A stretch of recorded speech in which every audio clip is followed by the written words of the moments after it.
여러분, 혹시 소고기를 단순히 맛있는 고기 요리로만 생각하고 계신가요? 소고기는 단백질이 풍부한 음식일 뿐만 아니라 우리 몸에 필수적인 여러 가지 영양소를 함유하고 있어 건강에 많은 도움을 주는 슈퍼푸드입니다. 그러나 소고기도 잘못 섭취하면 건강에 해로울 수 있다는 사실 알고 계셨나요? 오늘 영상에서는 소고기의 놀라운 건강 효능, 올바른 섭취 방법, 그리고 소고기와 궁합이 좋은 음식과 나쁜 음식까지 모두 알려드리겠습니다. 안녕하세요. 건강한 생활을 위한 유익한 정보를 제공하는 건강빔 일상자입니다. 구독과 좋아요는 제작자에게 큰 힘이 됩니다. 이번 영상이 마음에 드셨다면 지인들과 함께 공유해주세요. 더 많은 건강 정보를 지속적으로 받아보시길 바랍니다. 혹시 소고기를 먹으면서도 건강에 해롭지 않을까 고민하신 적 있으신가요? 소고기는 단백질, 철분, 비타민 B 등 필수 영양소가 풍부한데요. 어떻게 섭취하느냐에 따라 그 효과를 더욱 극대화할 수 있습니다.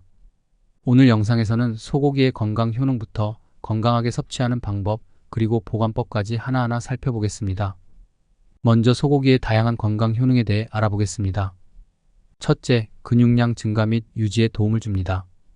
소고기는 단백질이 매우 풍부한 식품입니다. 단백질은 우리 몸에서 근육을 형성하고 유지하는 데 필수적인 영양소인데요.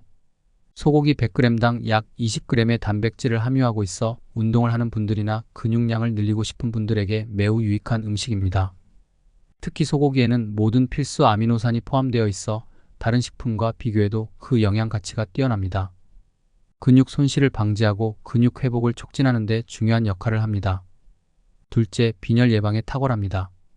소고기에는 철분이 풍부하게 포함되어 있습니다. 특히 철분은 우리 몸에서 산소를 운반하는 역할을 하는 적혈구의 생성을 돕는 중요한 영양소입니다. 철분이 부족할 경우 빈혈이 발생할 수 있는데 소고기를 정기적으로 섭취하면 철분 섭취를 통해 빈혈을 예방할 수 있습니다. 소고기에 함유된 철분은 식물성 식품에 들어있는 철분보다 흡수율이 훨씬 높아 특히 여성분들에게 필수적인 식품입니다. 셋째, 체력 증진과 피로 회복에 효과적입니다. 소고기는 비타민 B군이 풍부하게 들어있습니다. 비타민 B12는 체내 에너지 대사를 촉진하고 신경 기능을 정상적으로 유지하는 데 중요한 역할을 합니다. 소고기를 섭취하면 피로 회복이 빨라지고 체력이 저하된 상황에서 힘을 회복하는 데 큰 도움을 줍니다.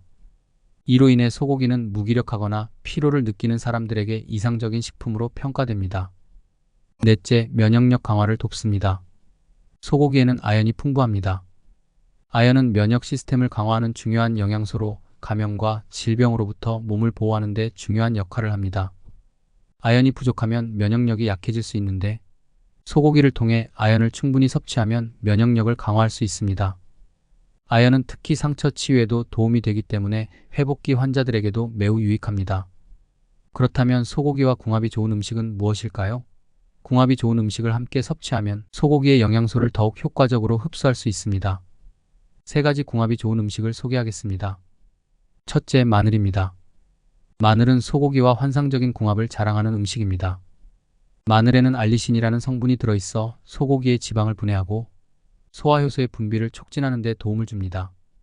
소고기는 지방이 많은 음식이기 때문에 마늘과 함께 먹으면 소화 부담을 줄여주고 건강에 더 이로운 식사를 할 수 있습니다. 특히 마늘의 항산화 효과는 소고기의 영양소와 시너지 효과를 발휘하여 면역력 강화와 항염 작용에도 도움을 줍니다. 둘째, 시금치입니다. 시금치는 철분과 칼슘이 풍부한 채소로 소고기와 함께 먹으면 소고기에 포함된 철분의 흡수를 돕는 역할을 합니다.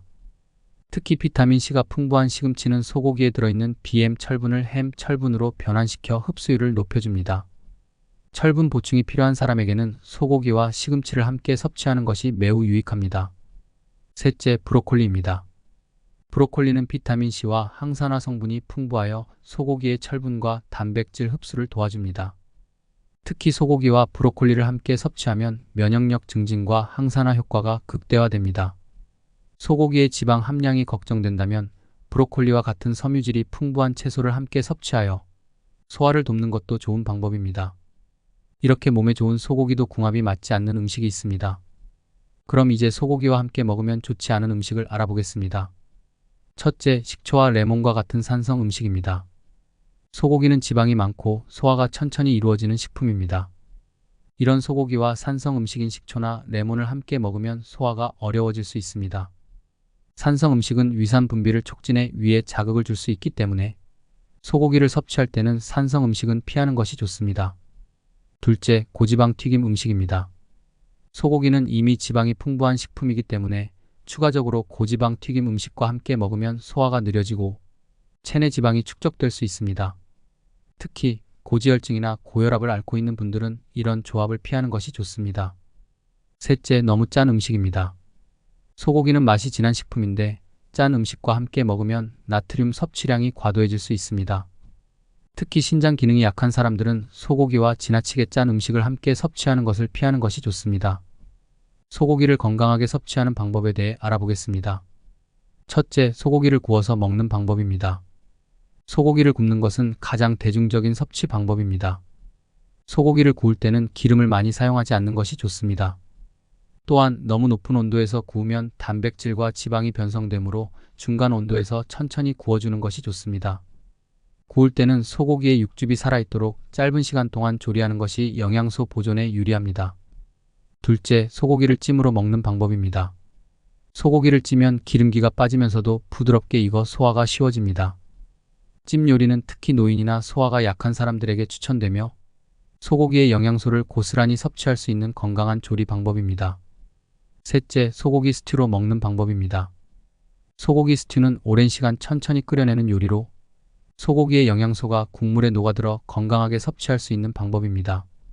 특히 겨울철 보양식으로 인기가 많으며 다양한 채소와 함께 조리하면 영양 밸런스를 맞출 수 있어 더욱 건강한 식사를 제공합니다. 소고기 스튜는 고기와 채소의 맛이 어우러지며 소화도 쉽고 부드러운 식감으로 누구나 즐기기 좋은 요리입니다. 넷째, 소고기 샐러드로 섭취하는 방법입니다. 소고기를 살짝 구워 신선한 채소와 함께 샐러드로 먹는 방법도 건강한 섭취 방법입니다. 채소에 들어있는 식이섬유와 비타민은 소고기의 단백질과 함께 섭취할 때 그 효과가 극대화되며 소고기의 풍미를 살리면서도 칼로리를 조절할 수 있습니다. 간단한 소고기 샐러드는 다이어트 중에도 균형 잡힌 영양을 제공할 수 있는 좋은 선택입니다. 소고기 고르는 방법과 보관 방법에 대해 알려드리겠습니다. 소고기의 신선도를 유지하기 위해 올바른 고르는 방법과 보관법도 중요합니다. 소고기 고르는 방법입니다. 신선한 소고기를 고르려면 색이 선명하고 지방과 근육이 균형 있게 분포된 것을 선택하는 것이 좋습니다. 소고기의 색은 밝은 붉은색이 가장 좋으며 지방은 하얗고 단단해야 합니다. 또한 소고기의 결이 촘촘하고 부드러운 느낌이 들면 신선한 고기임을 알 수 있습니다. 진한 붉은색이나 지나치게 물기가 많은 고기는 피하는 것이 좋습니다. 소고기 보관 방법입니다. 구입한 소고기는 바로 먹지 않을 경우 냉장 또는 냉동 보관이 필요합니다. 냉장 보관 시에는 1일 내에 섭취하는 것이 좋으며 냉동 보관을 할 경우에는 밀폐 용기에 담아 보관해야 신선함을 오래 유지할 수 있습니다. 소고기를 냉동할 때는 얇게 나누어 포장한 후 필요한 양만큼 꺼내 해동하는 것이 편리합니다. 해동할 때는 냉장실에서 서서히 해동하는 것이 가장 좋으며 전자레인지를 사용할 경우 고기의 질감이 떨어질 수 있으니 주의해야 합니다.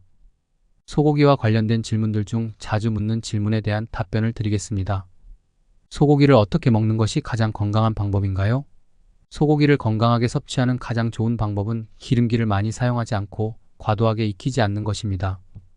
찜, 구이, 스튜 같은 요리가 건강에 좋으며 구울 때는 중불에서 짧은 시간 동안 익히는 것이 소고기의 영양소를 최대한 보존할 수 있습니다. 특히 기름을 많이 사용하지 않고 채소와 함께 먹는 것이 더욱 건강한 방법입니다. 소고기를 매일 먹어도 되나요? 소고기는 단백질과 필수 영양소가 풍부하지만 매일 먹기보다는 주 2, 3회 정도 적정량을 섭취하는 것이 좋습니다. 특히 지방 함량이 높은 부위를 매일 섭취할 경우 칼로리 과다 섭취와 함께 콜레스테롤 수치가 높아질 수 있으니 주의해야 합니다. 대신 지방 함량이 낮은 부위나 구이나 찜 요리로 다양한 방식으로 섭취하는 것이 좋습니다. 소고기의 가장 건강한 부위는 무엇인가요? 소고기의 부위 중에서 지방 함량이 적은 안심이나 우둔살이 가장 건강한 부위로 꼽힙니다. 지방이 적고 단백질이 풍부하여 체중 관리나 근육량 유지에 좋은 선택입니다. 반면 갈비나 등심 같은 부위는 지방 함량이 높으므로 적당히 섭취하는 것이 좋습니다. 지금까지 소고기의 다양한 건강 효능, 궁합이 좋은 음식과 나쁜 음식, 소고기를 건강하게 섭취하는 방법, 그리고 소고기를 고르고 보관하는 방법까지 알아보았습니다. 소고기는 단백질, 철분, 비타민 B 등 다양한 영양소가 풍부해 우리 몸에 큰 도움을 주는 음식이지만 과도한 섭취나 궁합이 맞지 않는 음식과 함께 먹으면 오히려 해로울 수 있습니다.